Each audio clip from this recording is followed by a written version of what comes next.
Howdy folks, it's Meandering Mike in the Man Cave of Madness. It is the middle of the afternoon and we're doing the final portion of turn 15 of Britannia. Last video we did the Irish, Scots, Norsemen, Dubliners, Danes, and Utes all in one turn, leaving us the Norwegians, Saxons, and Normans. The Norwegians have 10 armies and a leader with a major invasion. The Normans have 10 armies with a leader, a major invasion. However, 4 of their 10 armies are Norman cavalry, which fight better like an elite unit like the Romans did. These are only hit on a 6 and hit on a 4, 5, 6 when fighting regular armies. So that's a big, beefy buff to the Normans. The Saxons will get their leader Harald, if they're still alive. The Norwegians are going to go next. They could try to go in and wipe out the Saxons, or they could not do that and try to have the Saxons be a buffer to the against the Normans, and then strike in as needed on the final turn. Let's think about this. All right. Need to look at the Norwegian points. So at the end of the game, turn 16, they can get 1 point for the English area. Not a huge amount of points. They can get king at the end of turn 16 for 5 points if they are still alive and they have at least twice as many, minimum 4, twice as many as either or both the each Saxons and Normans. And then there's these turn 15 points. At any time during turn 15, occupying or moving through, even that counts as occupying if it's empty. York 5, North Mercia 3, Bernicia 2, Cumbria 2, and March 2. Now let's mark those as targets with the nice little arrows. So obviously York is a no-brainer. North Mercia is a juicy target. March was worth 2. Bernicia is worth 2. They can land directly or they can come here and go up. And there is Cumbria. Now, Cumbria is way back here. To get to Cumbria, they could go through Cheshire, which they don't get any points for. There. All right. Let's zoom in a little bit there and take a look at this area more closely. Now, it is possible that they could get to Cumbria in a roundabout way. They could actually go through the Pennines and get there. However, 2 Dubliners sitting there in the Highlands, a leader could overrun that, but you could overrun it, leaving 4 behind, and then go on through. That just seems a little crazy, ridiculous. It'd be easier to go this way. On the very first part of their major invasion, they would have to take the leader to get here. If they come this far, the first part of their major invasion, then they could hit up there.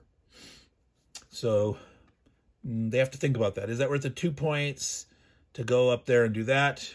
Or does it make more sense to spend more time driving down here, maybe killing some Saxons? Or do they want to leave the Saxons at the strength that they're at to try to fight the Normans? Let me zoom back out. I'm gesturing again down here and you're not seeing it. So the Normans are here. No, Normans, the Normans are here. The Saxons are here. There's no points for turn 15 for them in here. There are points available to have for killing leaders. Now, Harold the Saxon is not on the board yet. He comes on during the Saxon turn. The Norwegians can score 3 for killing Harold the Saxon. if Harold the Saxon does not come into play, because say the Saxons were wiped out, they can get 3 instead for William. But if the Harold the Saxon comes in, the Norwegians do not get points for killing William. The Saxons can get points for killing either of those other kings, Harald Hardrada or William, or both. they could kill both and get 3 points each. The Saxons, end of turn point wise, only 1 per area. No big points, no special turn 15 points, and for king at the end they can get 4 points, whereas these guys could get 5 points each for kingship at the end of turn 16. Quickly, let's take a look at the Normans. The Normans get 3 points for killing Harold the Saxon. If he's never brought into play, 3 points for Harald Hardrada. So these guys want to kill Harold in the middle if he doesn't come on. And he will, if the Norwegians go before the Saxons, if they can wipe out the Saxons, Harold would never come on.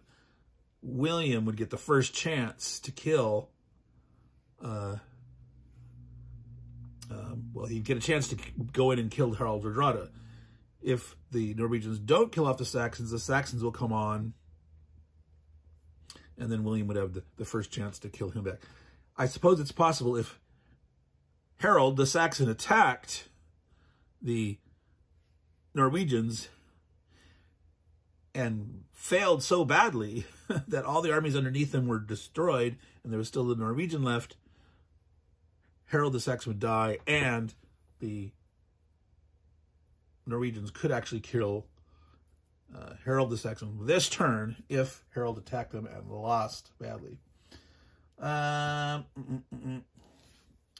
End of game points for the Normans is interesting. They get 1 point for each area, but only if William is still alive. None of the other guys had that restriction that their leader had to live to get area points, but the Normans do. Here are the Normans' turn 15 points. Occupy Essex 4, Wessex 3, Kent, South Mercia, Suffolk, Sussex, Huys, Norfolk, Avalon. So it's all this stuff down here, except not the downlands.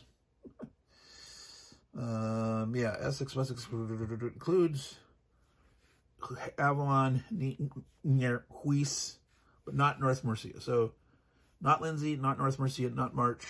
So all that.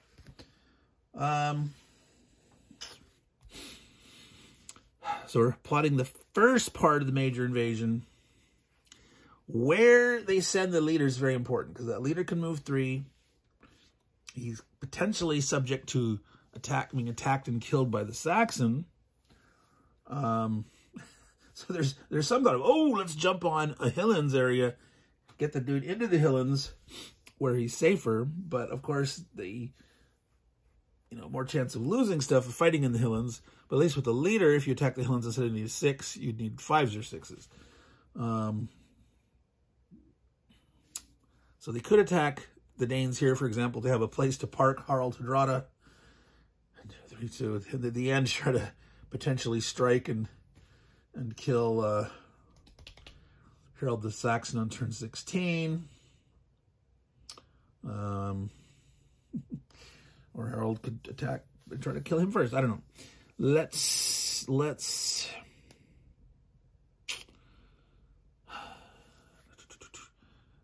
and the plan was to let the Dubliners in to York, at least, because the Dubliners get points. So as long as they score York and say only leave 1 guy behind, or they can move through and not leave nobody there, leaving it open with the thought of the Dubliners trying to take it or fight their way in, maybe. Now, with these Dubliners here, they have the potential to retreat back here into Huys. So if they don't go into these with a huge, overwhelming force, say 2 guys each, Because if they get lucky, they don't want to fail to take it and have to try again in the second half of the major invasion. So why don't we think that through? What does that look like? 1, 2. So it is purple on purple fighting. So people don't realize or don't even think of attacking their own, as a player. That's my guys, purple. Well, they're a different nation, and it's totally legit to attack them. And you can do these nice little gamey things. Now, you could just send 1 in each, hoping that they don't hit you on a 5 or 6. That's worth 3. They want those points for certain. And then they can get out of there. They could 1, 2, 3. They come here. 1, 2. Okay, that's interesting. They could take the leader into here, to Cumbria, to whack it this turn. The next turn, they could head to Lindsay to try to park their butt in Lindsay. They do need to spread out enough to make sure they have meet their overpopulation. I don't think it says like they're exempted from overpopulation. They don't grow. They don't have a neither the Norwegians nor the Normans do any pop growth. There are reinforcement available on turn 16 for the Norwegians. For every every area at the beginning of turn 16, they'll get a reinforcement in the North Sea. That's at the beginning of turn 16. Receive 1 reinforcement army in the North Sea at the beginning of turn 16 for each area the Norwegians occupy. So if they actually were able to spread out and occupy 10 territories, they could technically get 10 reinforcements. However, the Norwegian countermix is 12 total. So there are two extra counters. So actually, if they were spread out at 6, had 6 left at the end of this turn, therefore at the beginning of next turn, they could get 6 more guys in the North Sea for turn 16. Now, the Saxons and the Normans are both going to get to go, so it's highly unlikely that, if they were down to 6 at the end of their turn, that many would survive.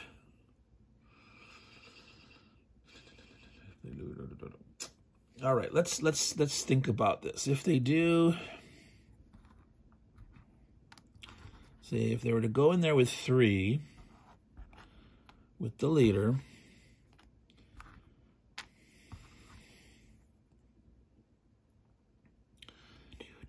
they're going to retreat. They can retreat to here, Dubliners.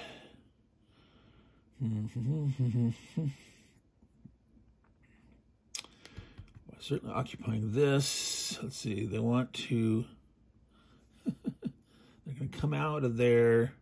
The Dubliners can take Cumbria, which of course the Brigantes will eye it also. But if they're getting out of the way, now these guys way down here, these guys can reach York. So if they get the points and then bug out of there, so either they're attacking Lindsay or attacking some of the Saxons. This is kind of a juggling troops puzzles between to try to optimize the points between the Dubliners and the Norwegians.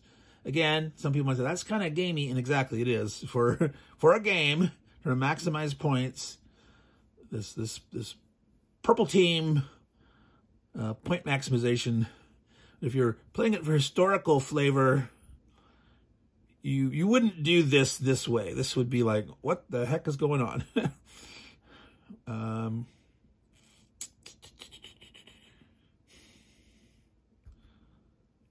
So 3, worst case, if they got 2 hits, see, they're going to be hitting on a 4, 5, or 6. They're hitting on a 5 or 6. You could throw 4 in here just to make sure that that's done. Or you could put 3 here to make sure that's done. But then the guys up here, the idea is to not leave anything in York. So the Danes could probably throw something in there. 1, 2. Yeah, if they're out of North Mercia, these guys can march to North York this way. This guy could throw a guy in there. They're going to get out. 1, 2, 3. Wow, it's interesting. Oh, they could throw something up against the Brigantes to try to. Thoughts. 1, 2, 3. 1, 2. Wow, they've got. They're going to have more than 2 territories. They're going to have to keep one of these.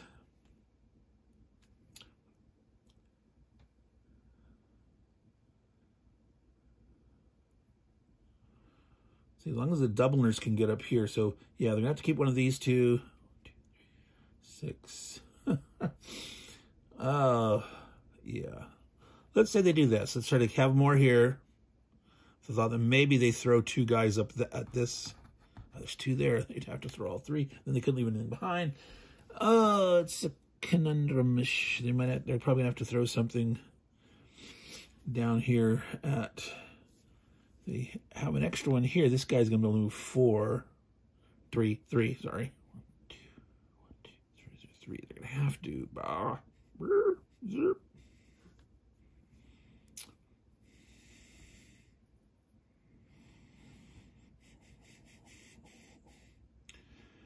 Armies go there. Something go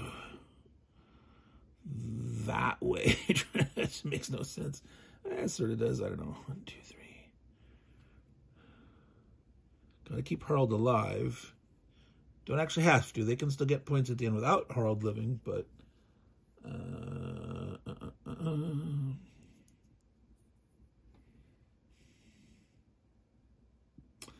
Yeah, let's do that. All right. 3 and 3. 2 and 2. I thought that the Dubliners will be retreating. All righty. So let's tilt this up a little bit. We don't need... can we zoom in and see all that we need to see? For right now, yeah. Well, then we're not quite there. Compromise on that. Can you see? Yes, you can see there. So let's...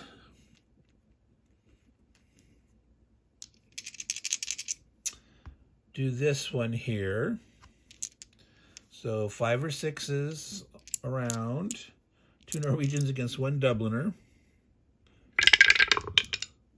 Miss. The Dubliner's going to go ahead and retreat. All right, now let's do this one here.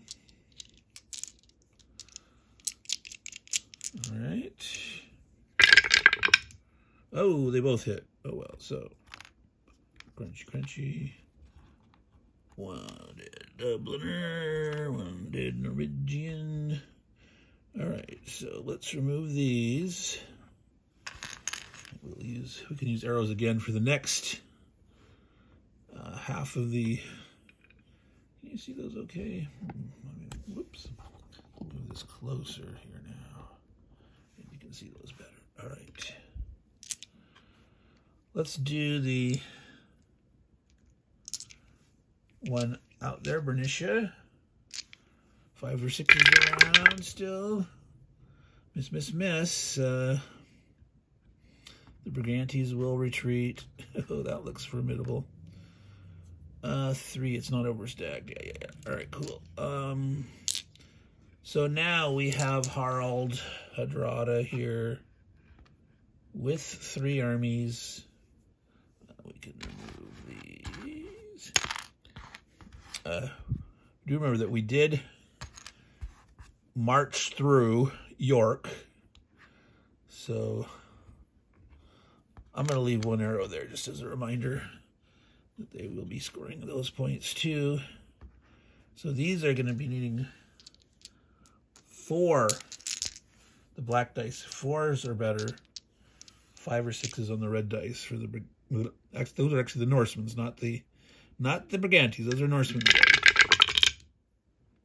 Wow. Okay, they are very happy. They had their leader there. 2 4s become 2 hits. All right. Norseman. All right. So they had only lost 1 here total. So they have 9.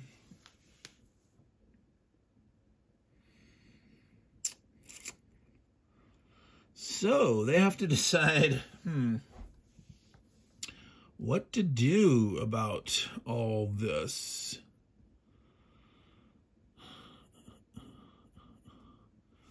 So they're getting their Cumbria points, their York points, their March points, their North Mercia, March, Bernicia. They scored them all, right? York, North Mercia, Bernicia, Cumbria, and March. So we can just do the points right now.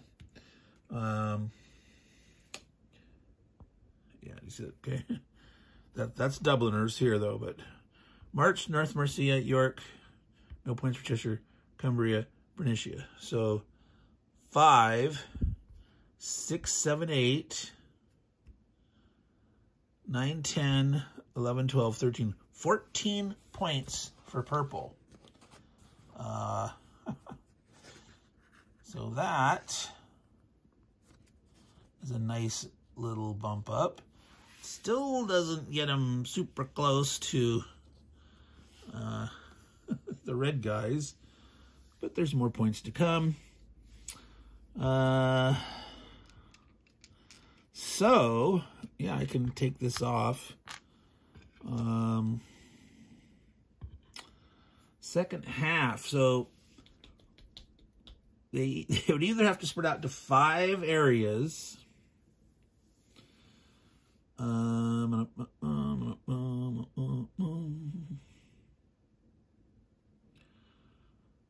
have 1 overstack here. Let the Dubliners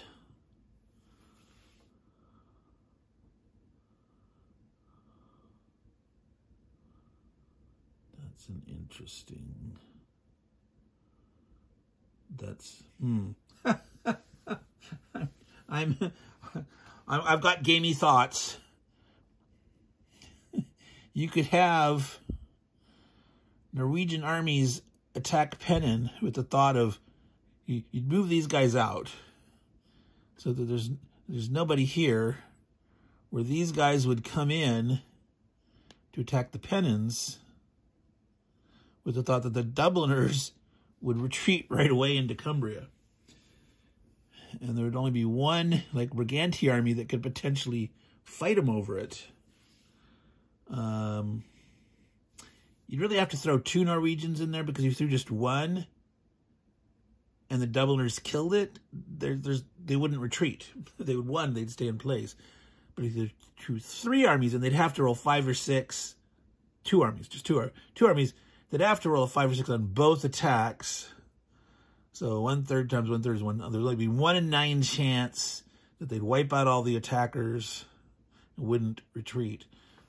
What's the odds? Well, if the Brigantes do come in here, be with at most 1. Well, no, because they potentially could grow there and come in with 2. Are they going to do that? I don't know. Too much thought. More action. More action.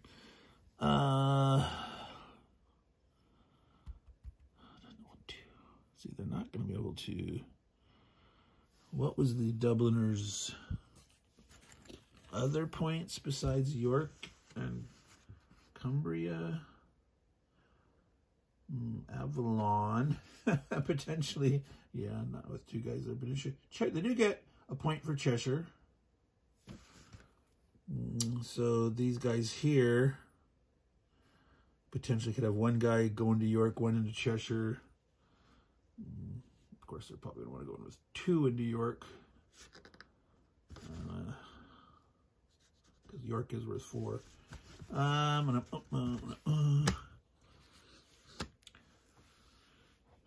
The Dubliners, well, if they have 4 armies left alive, they'd probably do 3 and 1, like, or 3 and 1, and totally abandon the Pennons. But all right, so yeah, no fighting there.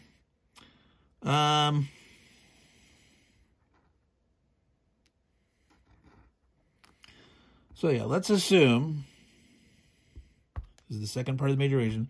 We're coming in here with the leader with 2 thoughts. Where the leader's getting a bonus to attack, so it's not as hard. And the thought is they want a place for the leader to hide. in the swamp, in the Lindsay swamp.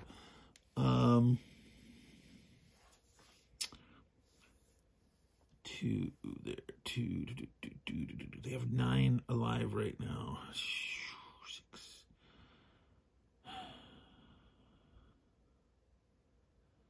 Bernicia.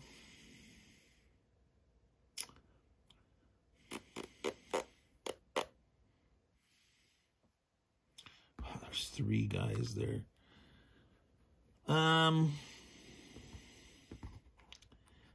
Do they really want to try to do that? Hurt red. Potentially lose dudes.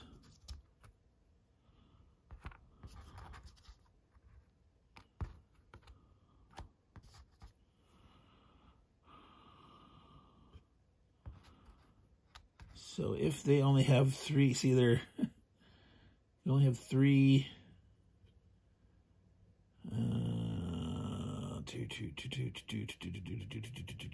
Maybe they need to leave a guy in march also. Now the Dubliners need to get up there.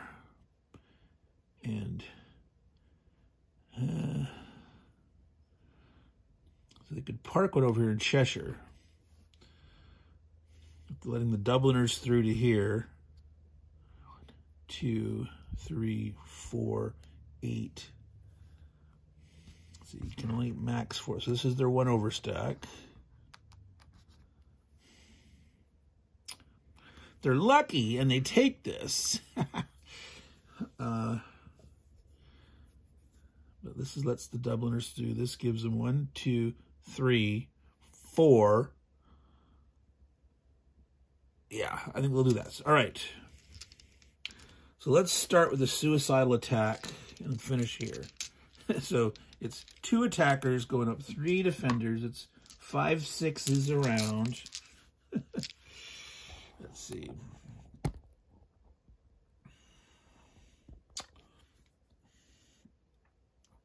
Yep. All right.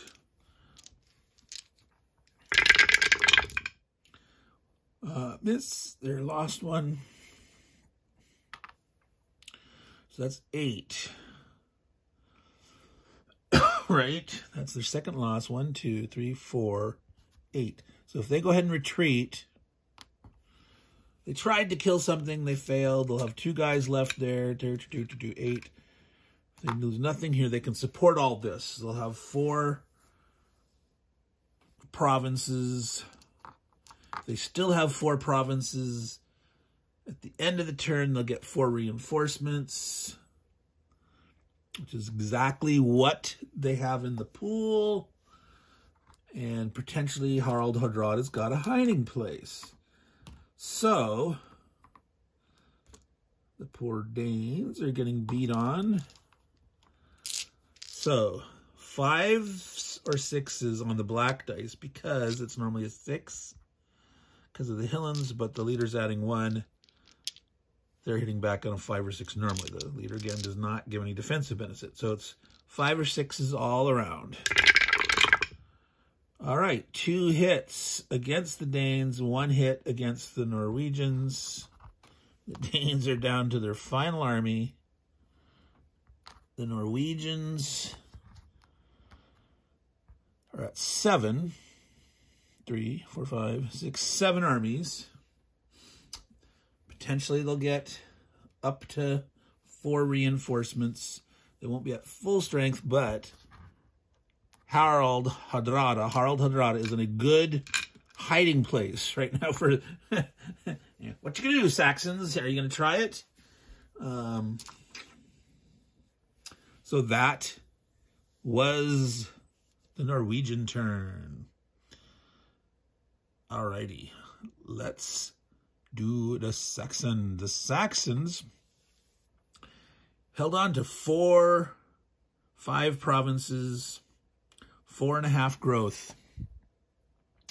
They have 1.5.5. They were that short. They didn't get to grow 2. They're growing 1. Oop, 1. And they got Harold.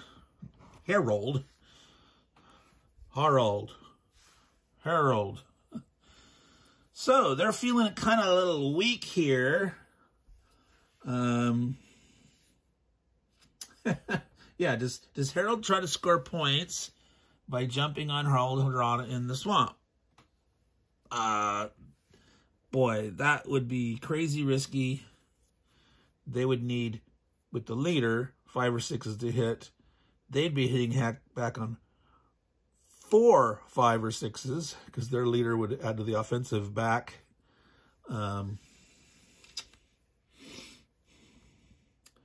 Most they could go in with 4. Because that's the max. So 4 against 3, and they're at a disadvantage. That would be just bloody. They're probably better off trying to survive. Now the Saxons,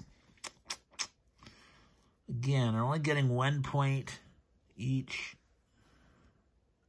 at the end of turn 16. They can potentially kill Harald Hardrada and William, but right now it just don't make sense to try to go after him there. If he tries to come out, they sit in the downlands, just trying to hide out.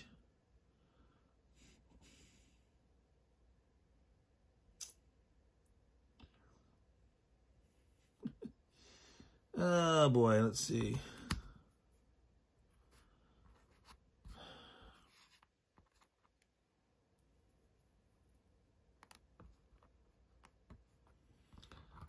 So if they throw this over here,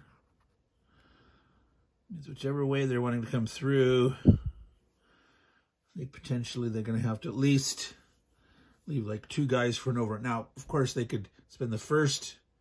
Oh, I'm a gesturing at the space you cannot see. All right. So them Normans, when they come on, they're trying to get at Harold. They're going to have to come through at least one of these provinces and leave guys behind. But they could just land and try to smack all this stuff in the first part of the major invasion and then hit. Or they punch through, go for it, and then try to drive up and kill Harald Hardrada. Now, there is a thing about the Norman reinforcements that they can potentially get on turn 16. To receive reinforcements on turn 16, at the end of turn 15, they must hold Huis, Essex, Wessex, and South Mercia. Huis and South Mercia, Wessex and Essex. Is that right? Those 4 provinces, not Sussex, not the Downlands, not Avalon, but Huis and South Mercia. See, this is a footnote down here at the bottom there, number 3 notes.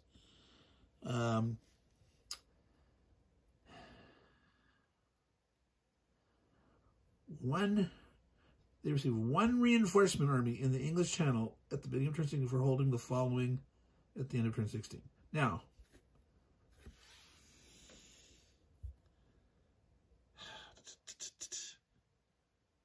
does that mean one for each of those provinces that they hold? Or if you hold all 4 of them, you get 1 army. They get 3 armies for killing Harold the Saxon on turn 15. They can take a cavalry army as a replace, if there are any. This is the counter limit for the Normans right here. They've got to lose stuff to get stuff. Right? Normans. No, I think there's 2 more Normans somewhere. Yes, there are. So potentially there's 2 more infantry in the pool to be got as reinforcements. I don't think that makes sense to say that they need all 4 of those to get 1 army. I think it meant to say 1 army each. Receive 1 reinforcement army in the English Channel at the beginning of turn 6. We're holding the following. And then, like, for each one of those, you hold this one, this one, this one, this one. Those are worth 1 each. I think that's how we've played it in the past. It's been a while since I've played blue. Yeah, it only makes sense to, it's 1 for each of those.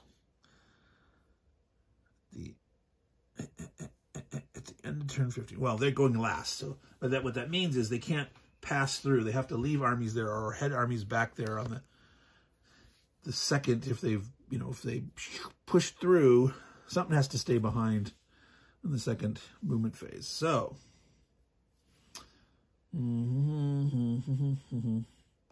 Wessex, Essex, South Mercia. So this is interesting. These Dubliners here are potentially at risk. There's 2. I think they'd much rather get these pickings around here. So anyway, we're saying, are we done with the Saxons? Is this our position here? I think we're overthinking, guys. It's 37 minutes. Let's do it. But again, we're discussing the possible strategies, the ideas, things like that. It's partly a thought process. When you're actually playing again, you need to play faster. You don't want to succumb to analysis paralysis. And for certain, you don't talk it all out loud when you're playing other players. So Kent was not worth anything special to them other than it's 1 per area. The Utes are saying, oh, we want our homeland, please. No. 1, 2, 3.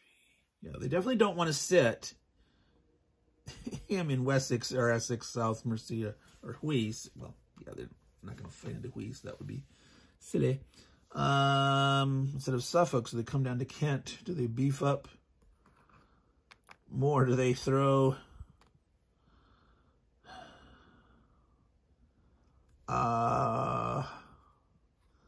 yeah, I think they throw an extra guy in here. They could have 1 over stack. Stack is normally 2 in the Highlands. They're going to go up to 3. I don't think they necessarily want to put 4 in there. 1, 2, 3, 4, 5. 3, 4, 5, 6, 7, 7. Yeah, they could actually take 1 more out. And have 4 in here. 3 in others. That they would be able to support that.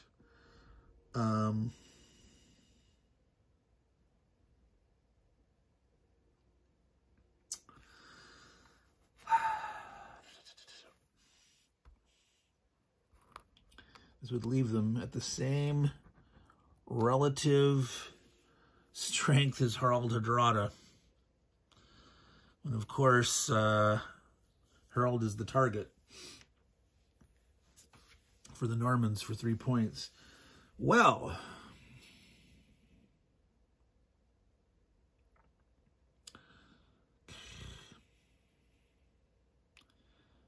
I don't know, I'm thinking about the whole, did it make more sense to actually do this? Go after Harald Hardrada, try to kill him, get points for him, hide way up there that they can't reach in the first part of the major invasion. They'd have to do it in the second part of the major invasion. And that would mean they're not spreading out as easily back here to take all those things. But they're going to go in there with the... If that was the case, they'd go in there with a stack of the cav. And like, all right, we're just going to leave... spread these guys out a little bit, but... They're going to get pounded here.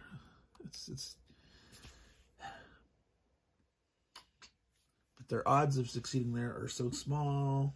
Well, it's not super small. You can get lucky. Points.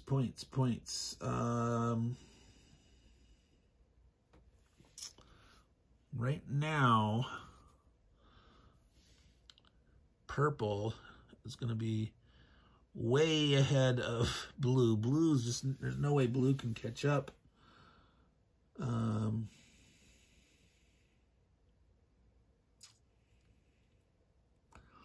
So in a way, they'd rather, if points going to be got for Harald getting killed, they'd rather it be the blue guys. It's much harder for the blue guys to catch him at this point. So we're going to stick with that. All right. Overthought, but there we are. Bonk, bonk, bonk. All right. That was the Saxons. Now, what you've been waiting for, the Normans. Can William earn his nickname? Can he become conqueror? Okay, they must land here. They can't swing out and land around there. Do they go in for the super quick kill?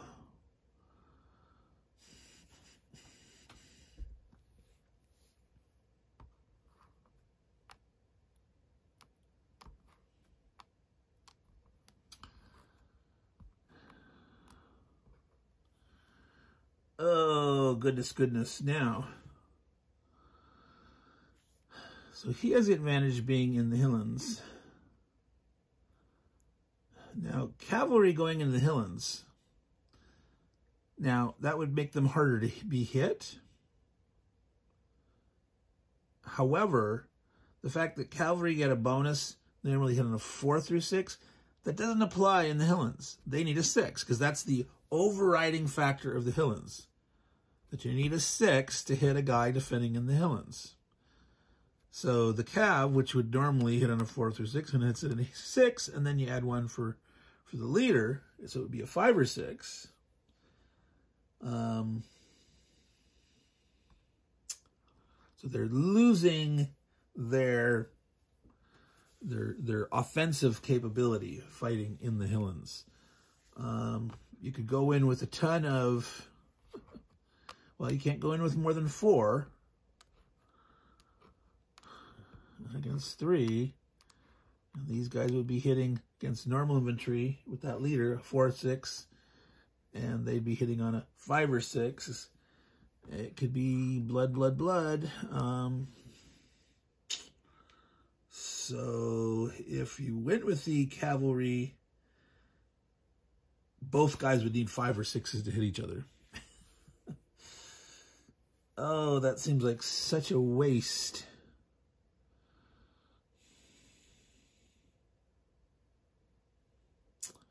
Such a waste.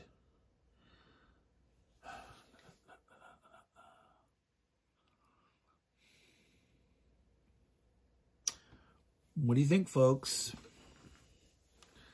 You want to kill that enemy leader. You want to kill the enemy leader, but let's see.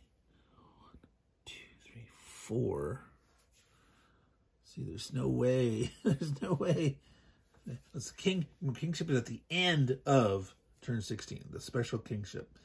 So again, that does give English an advantage. The Normans, coming from the English Channel, in that they're going last and can pick on the right people. But the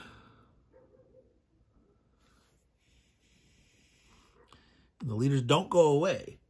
Normally the leader goes away at the beginning. They don't go away unless they're killed here, these last two turns.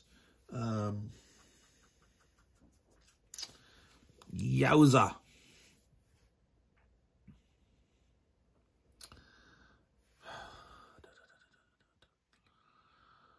Now, overrunning these guys with the cavalry, a single cavalry going in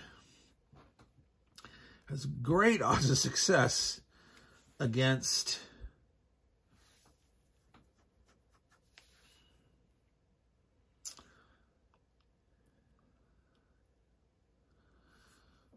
these guys. Wow, am I really thinking of just attacking with the 4? Oops, that's 5. 1, 2, 3, 4. If you go in with William,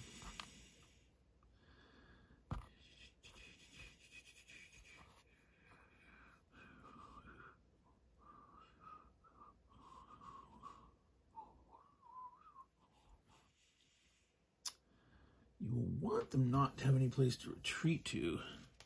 If they retreat out of the open, then the follow-up turn, they're easier to hit and kill. So maybe you want them to potentially retreat.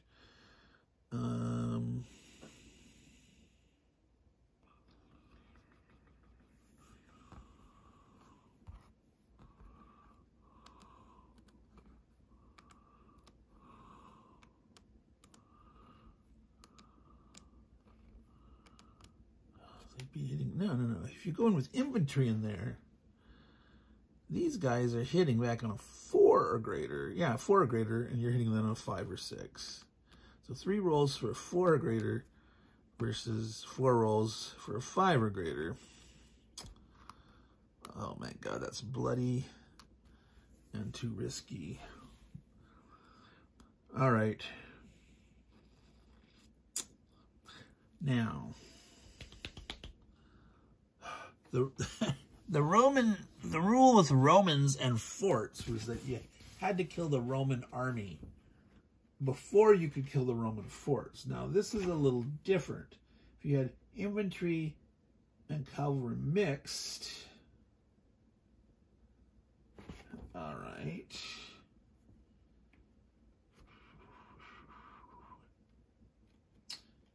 Yeah, this is that when the opposing force contains both normal armies and cavalry, announce the type of unit being attacked before each die roll.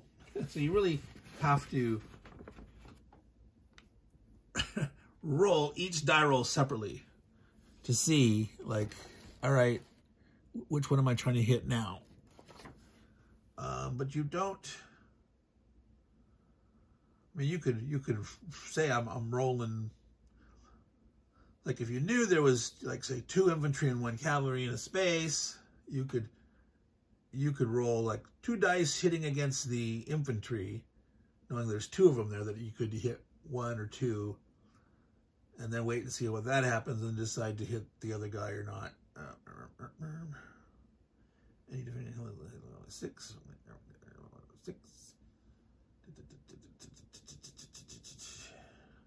The owning player chooses which units are to be eliminated when there is a choice. That was a raider, non-raider issue, because again, with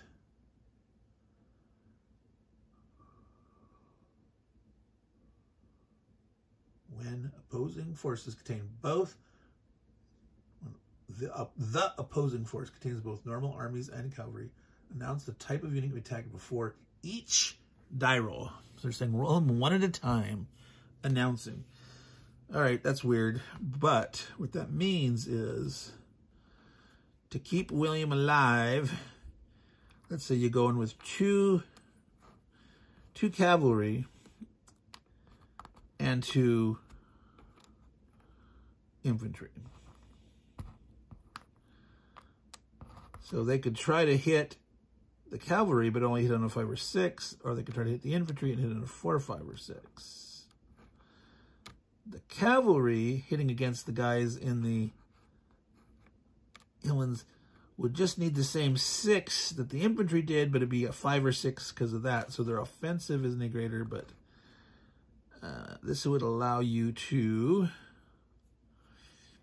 let's see, 2 here.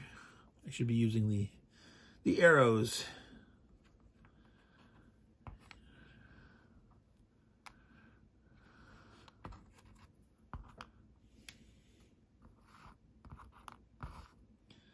We could do something like this. Throw these guys into here.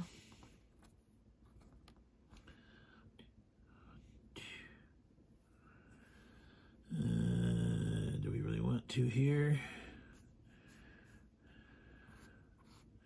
They need to take, they don't need to, they want to take Wessex.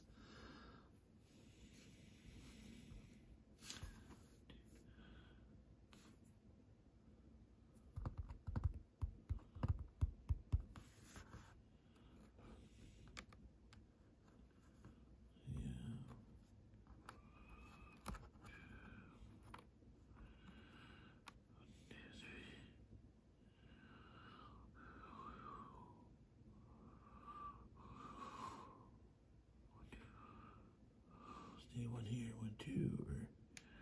Yeah, all right. That's what we're doing. Long turn, folks. Meander, meander, meander. All right. So there we go. What we're doing is we're splitting up the cavalry here. We're only having 2 guys come in here. But we have 2 cav and 2 imp. Cav and imp, cav and imp. 2 imps.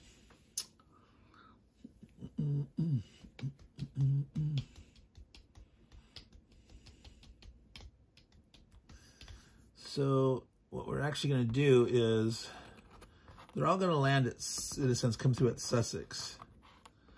There's a reason for this. Come to here and here. Here, here, here. The reason we're doing that is we're only using infantry here. We're using infantry and cavalry here. We're going to do this one first. Better chance of succeeding, and make sure that if we have to retreat from one of these guys because the dice went bad, they could retreat into here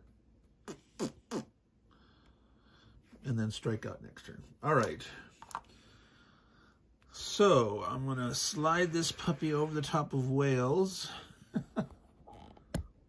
Tilt this up. So we are going to do Sussex first. Now it's simultaneous.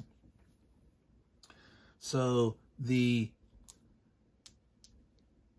Normans could roll though, or the Saxons, in this case, only 1 guy. So they can just announce which type they're trying to hit at. They hit at the cavalry on a 6. They hit at these guys on a 5 or 6. And I could roll these and say, okay, this brown dice is going to be the big, strong cavalry. He'd hit on a 4 through 6, and this would hit on a 5 or 6. And this guy, depending on who he's shooting at, would hit on a 6 or 5 or 6. So I can still, in this case, roll them all at once. All right. He's going to shoot at the Norman army. He's going to twice the chance of killing one. Try to kill some of those off. Try to reduce their overall ability to occupy the territories and get reinforcements and such. So 4 through 6 in the brown, 5 or 6 in the black, 5 or 6 in the red. All right. Well, in hindsight, he should have gone for the cavalry because he rolled a 6, but so 1 Norman dies and the cavalry hit on a 4 or greater there. So the Saxon lost 1 and the Normans lost 1. But now this is a place that these guys, because they all came from there, they can retreat back into that space if they need to. Alrighty.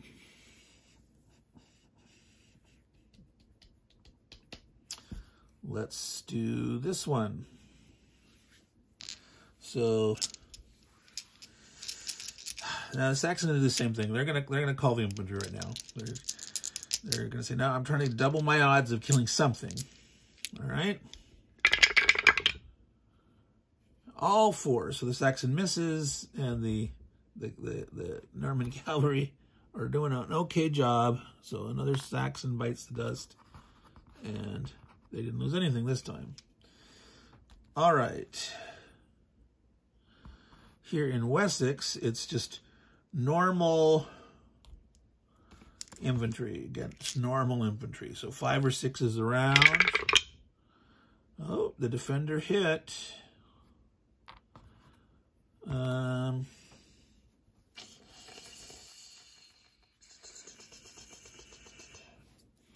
If the Norman retreats now, they can get a buddy to come with them next time.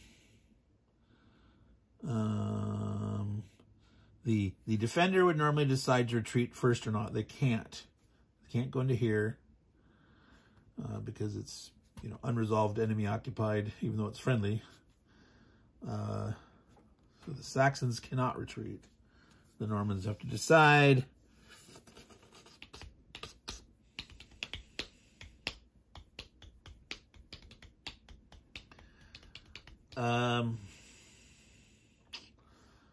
Yeah, I think they want to live now and increase their odds in the next round. All right, so now here's the bloodbath.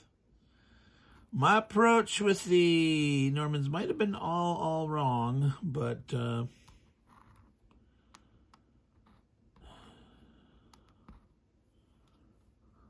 they are trying to basically wipe out the Saxons or do as much as they can, trying to get the points for Harold.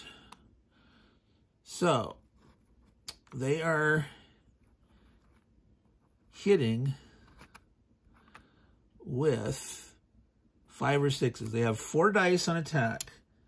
And in this case, the cavalry and the regular armies are all hitting the same because it's in the Highlands. So it's a base 6 needed to hit or do it in the Highlands. The leader's adding 1. So it's going to be a 5 or 6. These guys have to decide where they're shooting at. There's 3 of them.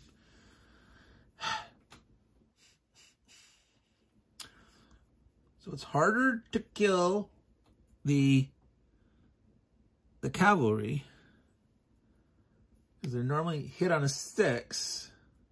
So Harold would hit on a 5 or 6. The normal armies are hit on normally a 5 or 6. Adding 1 is a 4, 5, 6.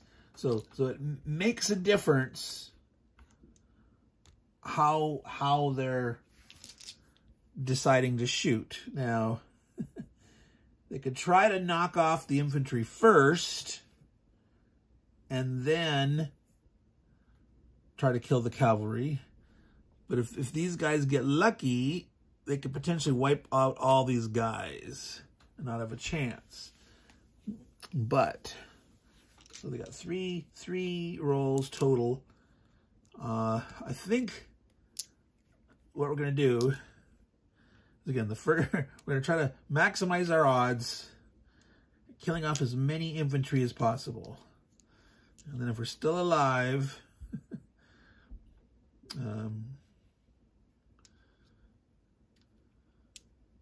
go after the cav. But right now, the offensive potential of the same. In this battle, at this time, it's easier to kill the infantry. So let's try to kill the infantry. But we're just going to roll 2 of our dice and we're going to wait and see. Because it could roll them 1 at a time. Or I'm going to roll 2, though, because I know there are 2 infantry to kill.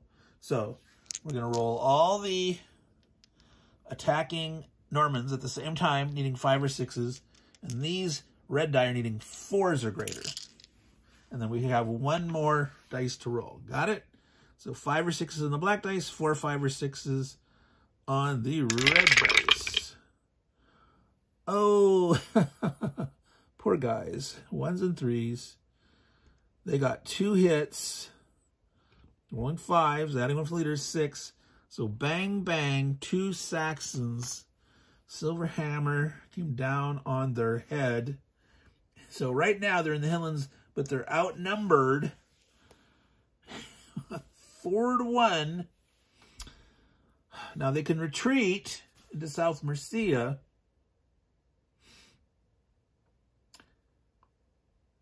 And the Normans will come after them. They'll be easier to hit, though. But at least they'll have 2 guys. So does he stay and try to fight and get lucky? Which...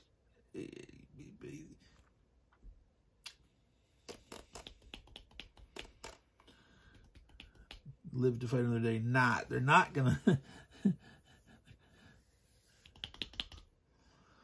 Oh, boy, oh, boy. Oh, boy, oh, boy, oh, boy.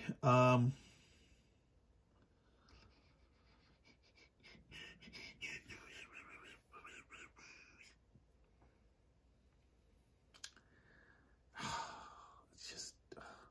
staying and fighting seems so bad. Oh, they have 1 more dice to roll. They still have 1 more die to roll. All right. We only rolled 2 of them. So they could reduce that. So they are shooting at an infantry. So they still have a 4, 5, or 6 chance to kill 1 infantry. They do. Again, they should have shot at the cav in hindsight. But so they did do some damage. So it's 3 on 1. They stay and stay and stay. Retreat. Make them come after you.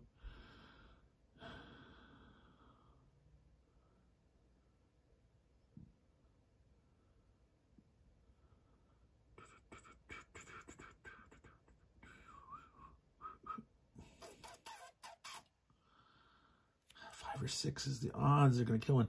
I think they're going to try to be lucky. They're going to try to be lucky. Might sound silly, but they're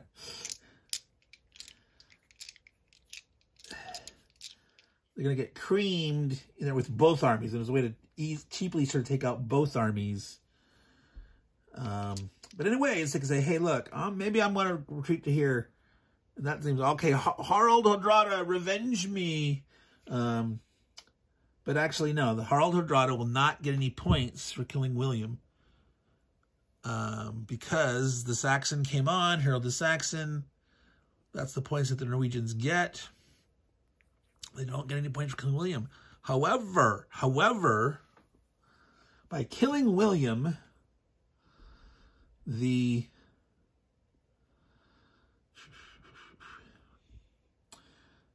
blue guys would score no points for their areas. That was one of those rules. At the end of the game, each English area, 1 point for the Normans, but only if William is still alive. Now, again, there's just no way the blue's going to catch up. So I think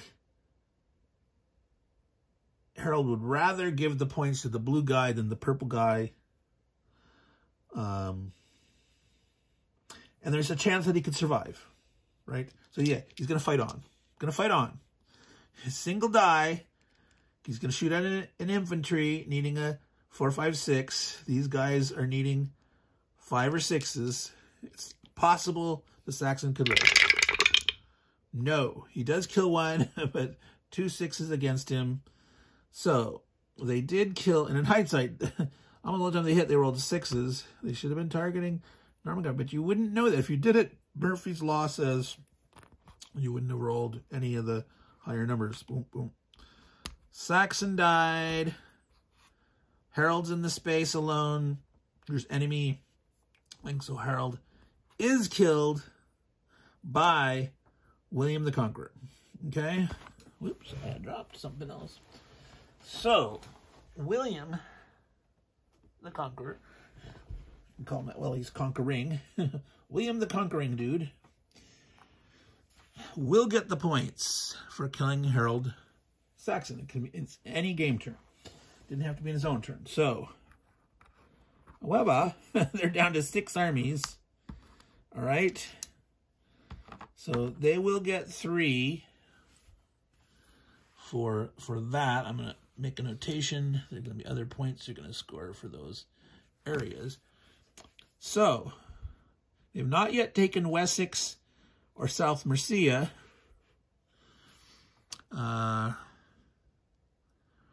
Huis is only a pointer, but Huis gets him a potential reinforcement.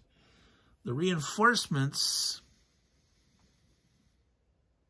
come on the English Channel, so they're not going to be there for the Norwegians' turn. They will not be on the board. Well, neither will. We're there way up here. This stuff can come south, but this reinforcements can only just spread out on the last turn or hit guys up there. It's not.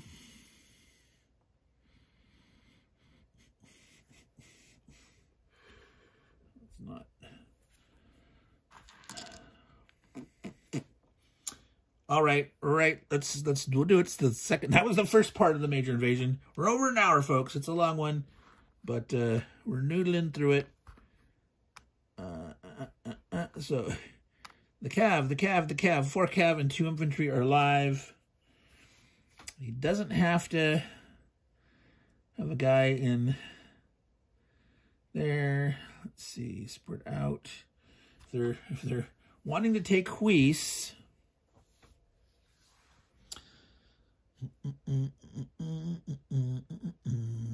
so he doesn't have to occupy them all now. But if he wants the reinforcements, oh, and he did kill Harald the Saxon, so that's worth 3 armies. Holy moly. Does he want to go after Harald Hardrada? If he goes after Harald Hardrada, because he can do it 1, 2, 3, these guys moving with the leader can move 3. These guys could go up. They could go in there and fight another stupid battle in the rough terrain. But there's still these guys to try to take. Point-wise there. Kingsworth 5, but that's dicey. They still have to have the territories. They would have to have... No one else could be twice as many as them.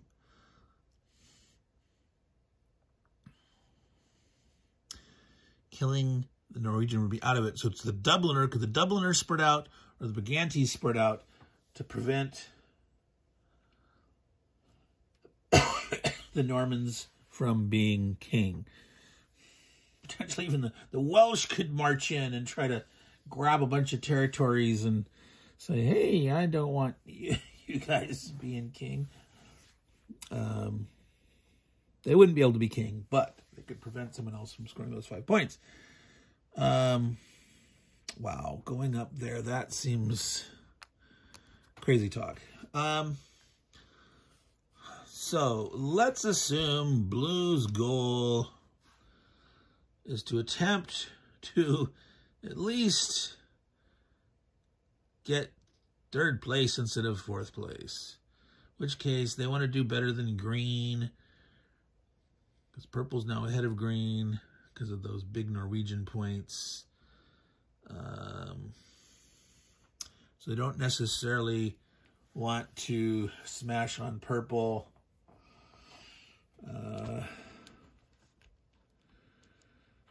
But yeah, they're not going to fight there. Weiss was a point. Potential reinforcements. Staying away. 1, 2, 3. If they 1, 2, 3 could come here. If yeah, if they hang out, if he comes down to Wessex, well, these guys can wave attack him or something. Yeah, try to kill William.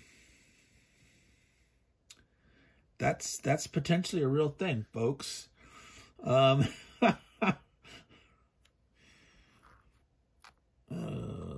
the Not-So-Conqueror. But almost Cav.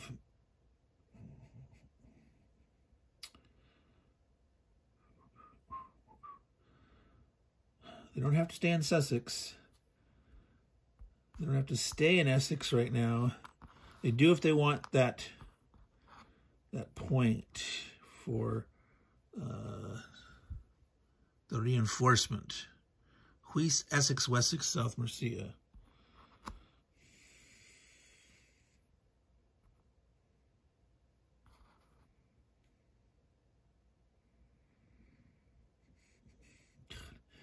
Crazy, go to Huis to fight the dude. No, there's just no way they want to try to take on two of those.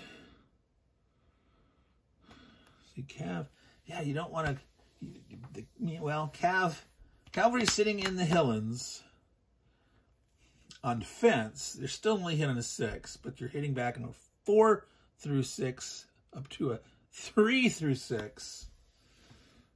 Wow, that's bloody.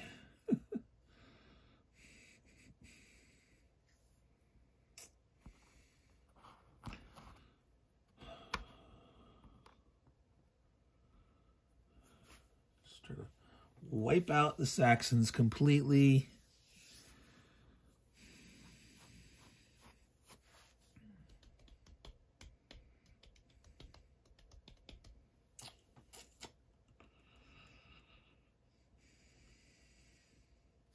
So you can get Rucking roll 6. See, that would prevent him from retreating here. That prevents him from retreating here.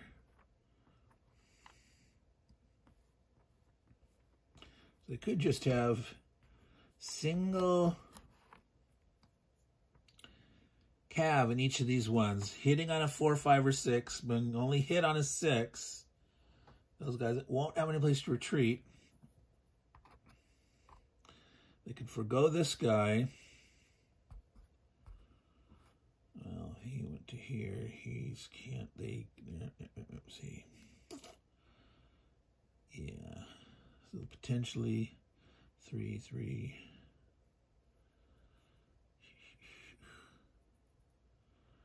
Keep William alive. Spread out at the very end. This would be our 1 overstack. He's playing really cautious. It's kind of weird, but that's only a point, taking that. It's a potential run more reinforcement, but it's too much risk. Staying here. 1, 2, 3, 4, 5, 6. Yeah, you only need 3 territories. You'd have to lose both of those. To actually, well, if you lost both of them, you'd have 4. You wouldn't be overpopulated. All right, that's what he's doing. It seems really weird, really wimpy, but... So Norman cavalry versus the Saxon. The black die hitting on a 4 through 6. The red die only hitting on a 6. Oh, can you see that? It's a miss. He rolled a 2. They can't retreat, so let's keep going.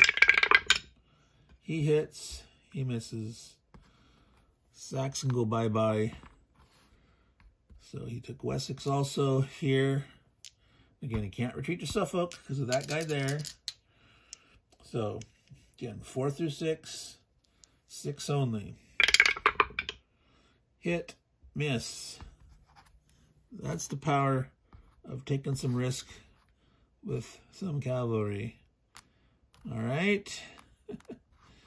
So, the Normans, with their crunching through things, turn 15 points, did get Essex, did get Wessex, did not take Kent. Well, actually, sole occupation anytime. He was, wait, did we have, the guy could have done this. He could move through it.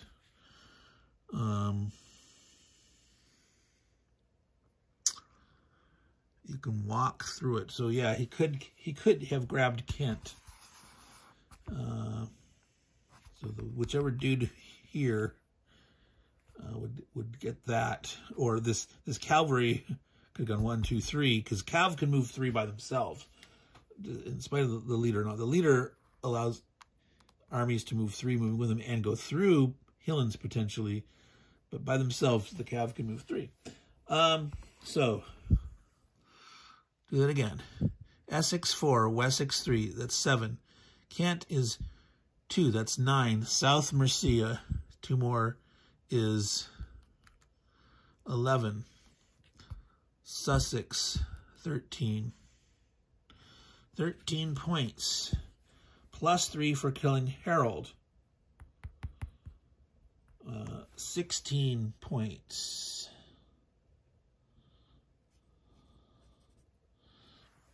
Alrighty, so that's turn 15 point totals. So between the Norwegians that scored 14 puts purple up to 85. Green is still at 76. Red got 2 points for the Saxons being Bretwalda at the beginning of turn 15. There's no Bretwalda vote in turn 16. 16 is the regular kingship at the very end. But red's at 118. And the 16, 60, 71 for blue. So blue is where purple was last turn. And they are close to green. Green is at 76. Blue is at 71 now. And so it's how many points can be scored at the very end there. Kingship and territories and all that goodies. Oh, Dane still has one army left. The Utes. the Utes scoring 1 point for Avalon might be the margin of victory, folks. Anyway, Meandering Mike, Man Cave of Manning. That was a totally meandering turn, 1 hour and 16 minutes. Way too long. I know, I'm sure there'll be some comments. Your videos take too long. These are designed as very detailed playthroughs. I know there's going to be very few people that watch them all the way through. But those, over the years to come, that want to get a full narrative experience and see the game and listen to all sorts of possible strategies and listen to one meandering dude think through all sorts of different strategies and possibilities. Well, folks, here you have it. Here you have it. So let's zoom out a little bit, take a look at the board. This is the end of turn 15. This was 1035 to 1070. The very last turn is coming up.